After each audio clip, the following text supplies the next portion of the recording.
증가 규모가 한 달 만에 다시 30만 명대로 떨어졌습니다.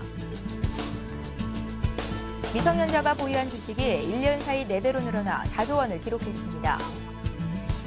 국제신용평가사인 무디스가 미국의 부채를 줄이지 못하면 국가 신용등급을 내릴 수 있다고 경고했습니다. 대표적인 서민연료인 액화 천연가스 가격이 다음 달 대폭 인상될 전망입니다. 시청자 여러분 안녕하십니까? 생경제 현장의 최은정입니다. 코스피 지수가 사흘 만에 급등하면서 1950선을 회복했는데요. 오늘 자세한 마감 시황 한동훈 기자 연결해 들어봅니다. 안녕하세요. 네, 안녕하세요. 예, 한 기자 오늘 마감 시황부터 자세히 봐주십시오. 예, 코스피 지수가 기관 매수에 힘입어 사흘 만에 급등하면서 1950선을 회복했습니다. 10일 코스피 지수는 전날보다 30.03포인트 오른 1950.03으로 장을 마감했습니다. 이날 독일 헌법재판소가 유럽 안정화 기구 합헌 결정을 내렸고 미국 연방공개시장위원회에서 경기 부양책을 발표할 것이란 기대감에 상승하면서 국내 투자 심리가 개선되는 모습을 보였습니다. 코스피 지수가 1950선에 오른 것은 지난달 16일 이후 처음입니다. 내일 선물옵션 동시만기와 금통위의 금리 결정 등 굵직굵직한 증시 이벤트를 하루 앞두고 기대감이 확산되는 모양새를 보였습니다. 이날 국가 지자체를 중심으로 한 기관이 4,326억 원을 순매수하며 지수 반등에 앞장섰고요. 특히 프로그램으로만 5,327억 원이 순이입됐습니다.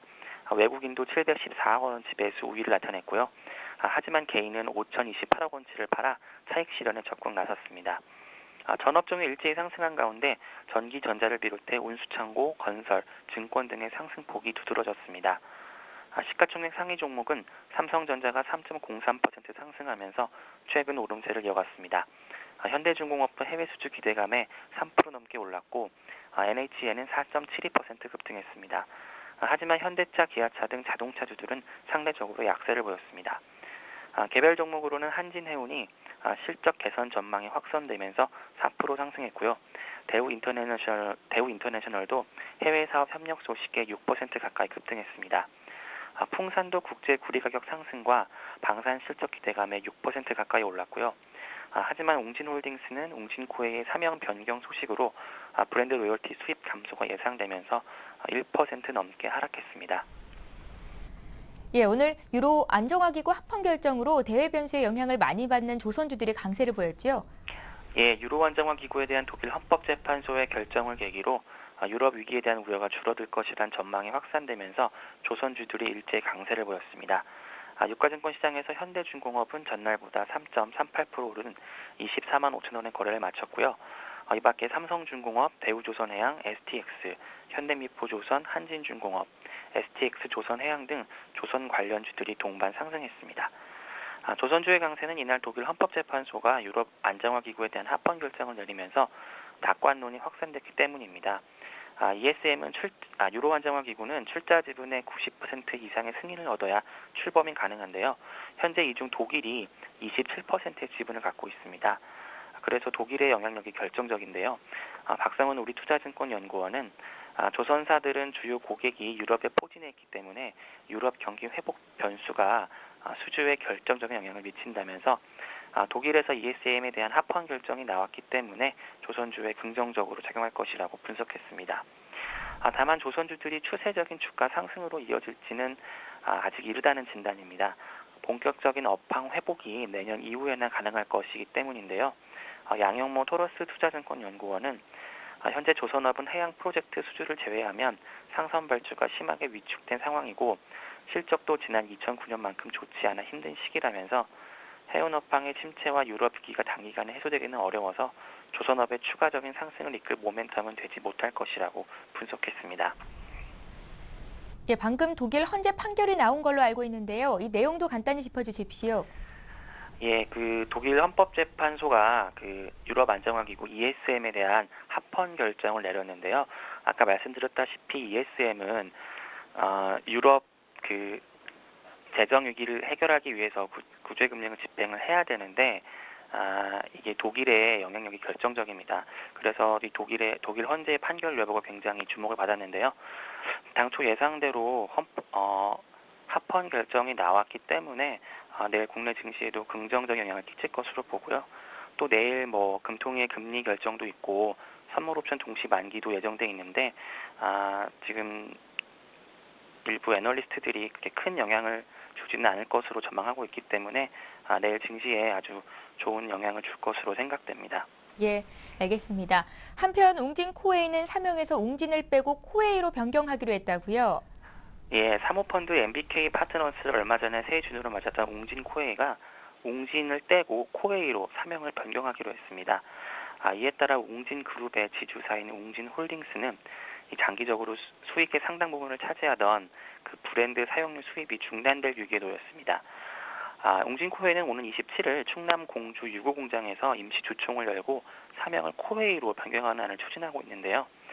웅진 코웨이 관계자는 MBK 파트너스 측이 매년 매출의 0.4% 정도 되는 브랜드 사용료를 지불해야 할지를 두고 고심했지만 결국 웅진 없이도 높은 브랜드 인지도를 유지할 수 있다는 판단을 내려서 사명을 변경하기로 했다고 설명했습니다. 이에 따라 사명 변경으로 브랜드 사용료와 배당금, 경영 컨설팅 자문 수수료 등을 주요 수익원으로 삼는 웅진 홀딩스의 타격이 불가피하다는 게 전문가들의 지적입니다. 그간 웅진 홀딩스는 매출액의 상당 부분을 브랜드 사용료를 포함한 웅진 코웨이와의 상품 용역 거래를 통해 벌어왔는데요. 브랜드 사용료, 또 경영 컨설팅 자문료, 구매 대행 등의 명목으로 지난 2010년에는 892억 원, 또 지난해에는 1093억 원, 또 올 상반기에도 606억 원의 매출을 웅진 코웨이를 상대로 올렸는데 사명이 변경되면서 이 대부분 매출액이 사라지게 됐습니다. 이에 따라 웅진 홀딩스는 전날보다 1.04% 하락한 3,790원의 거래를 마쳤고요. 반면 주총을 끝으로 인수합병이 순조롭게 마무리될 것이라는 기대감에 웅진 코웨이는 1.42% 올랐습니다. 오늘 증시 관련 소식은 한동훈 기자에게 들어봤습니다. 고맙습니다. 네.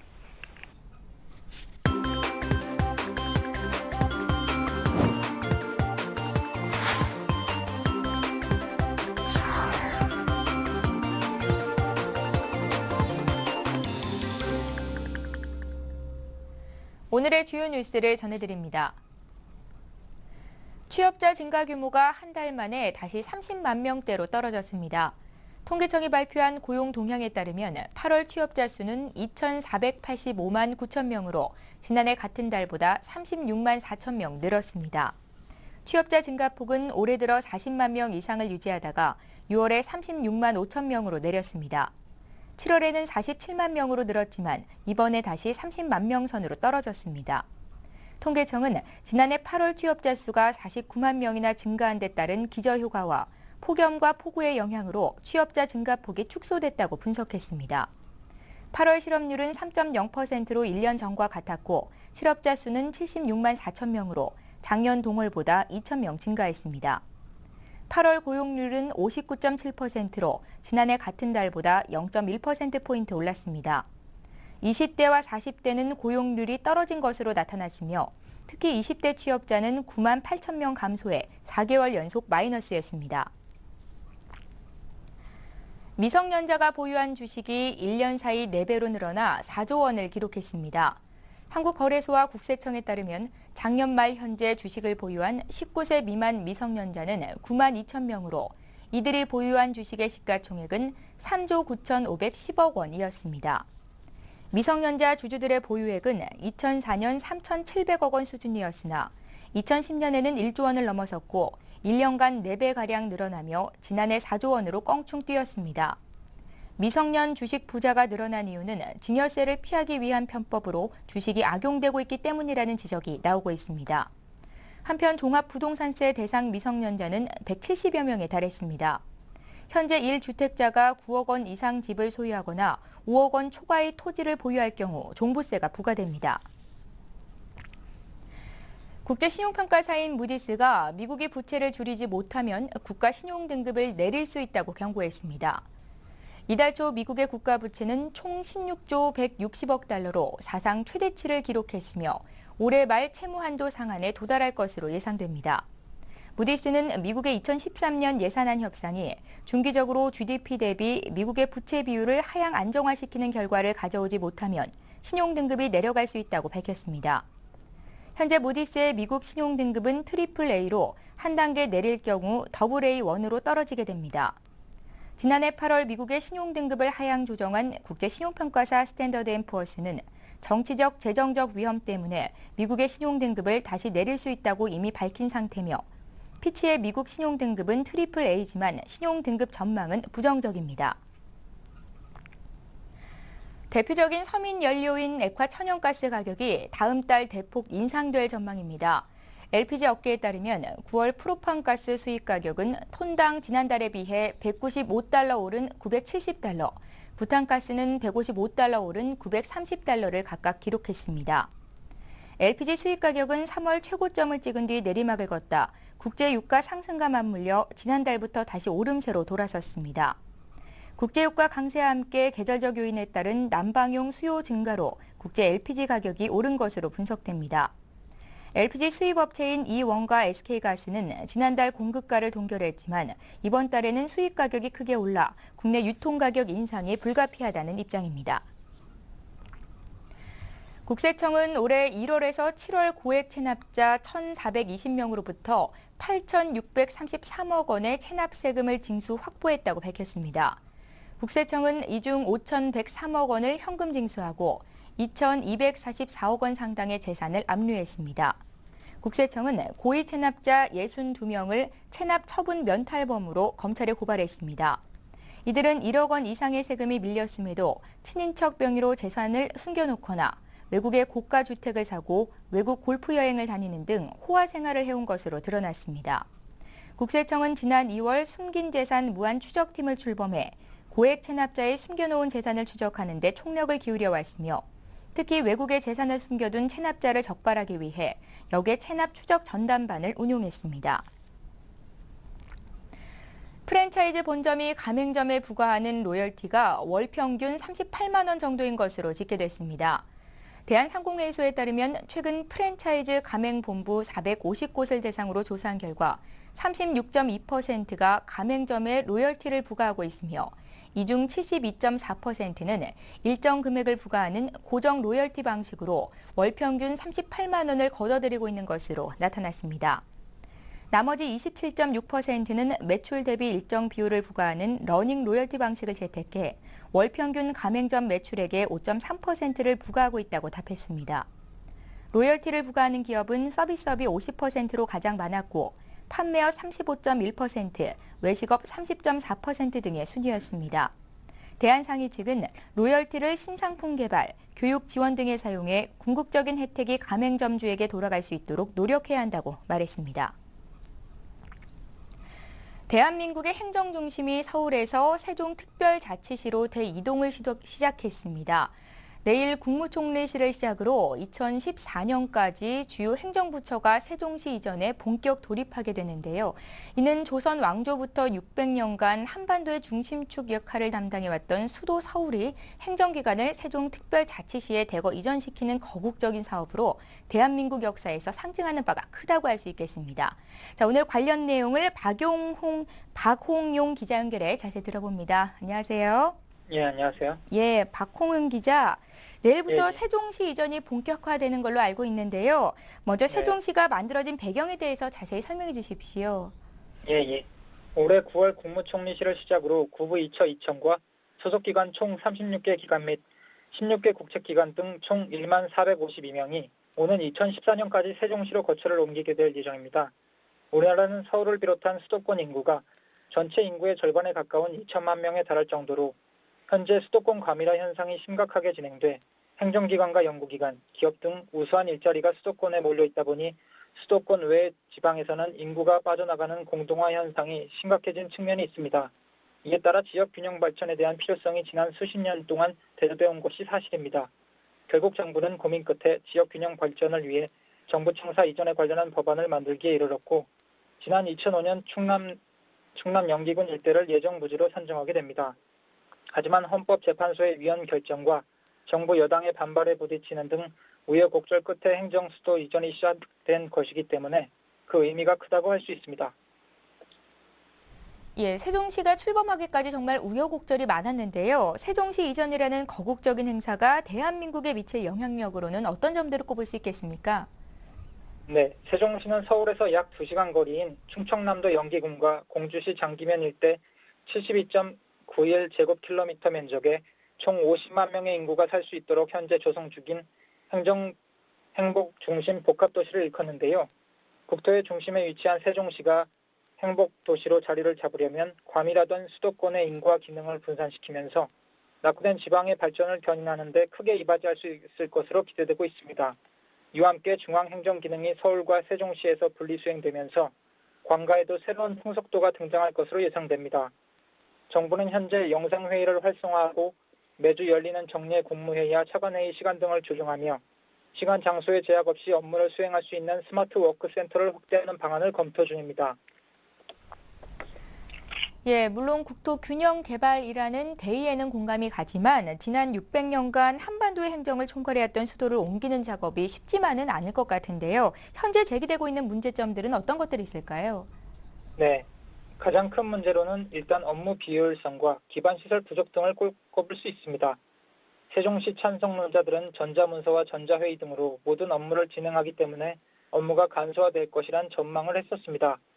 하지만 한 해 수차례 열리는 정기국회와 국정조사 등을 위해 부처 공무원들이 수만 페이지의 자료를 들고 세종시와 여의도를 수차례 반복해야 한다는 지적도 있습니다. 또 대부분 서울과 수도권에 보금자리를 두고 있는 공무원들이 세종시의 이중 거처를 마련해야 한다는 점도 부담으로 적용할 전망입니다. 중학교 이상 자녀를 둔 공무원들은 자녀 교육 때문에 쉽게 이사를 할 수도 없는 상황이기 때문입니다. 게다가 지난해 12월부터 세종시의 주민 입주가 시작되고는 있지만 아직 주택과 각종 생활 편의 시설, 병원, 대학 등이 턱없이 부족한 것으로 지적되고 있습니다. 이 때문에 당초 세종시 반대론자들은 반대 논거로 제시했던 자족 기능 부족 문제를 어떻게 보완할지가 세종시의 최대 관심사로 떠오를 전망입니다. 예, 지금까지 부동산부의 박홍용 기자였습니다. 말씀 잘 들었습니다. 네, 감사합니다.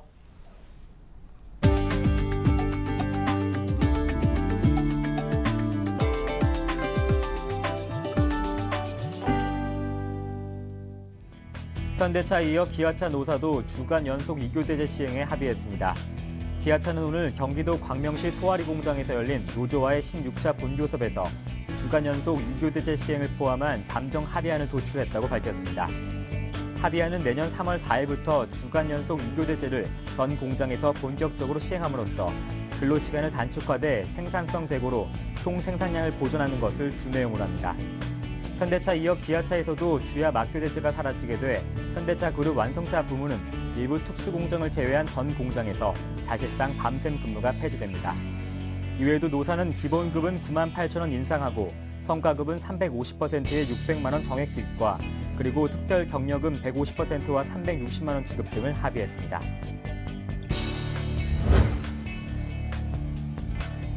삼성전자 신종균 사장이 갤럭시 S3가 연내 3천만 대 이상 판매될 것이라고 전망했습니다. 신 사장은 서울 서초동 삼성본사에서 기자들과 만나 이같이 말했습니다. 그는 또 갤럭시 노트2는 예정대로 10월 중 출시될 예정이며 전작인 갤럭시 노트보다 2배 이상 팔릴 것으로 내다봤습니다. 지난 5월 말 선보인 갤럭시 S3는 100일 만인 지난 5일 전 세계 판매량이 2천만 대를 돌파했으며 갤럭시 노트는 지난해 10월 출시돼 9개월 만인 지난 7월 1,000만 대를 넘어섰습니다. 신 사장은 애플과의 스마트폰 특허 소송에 대해 우리는 LTE 통신 특허 등 갖고 있는 카드는 많다며 다만 애플과의 부품 분야에서 관계도 있기 때문에 대응에 조심스러운 면이 있다고 말했습니다.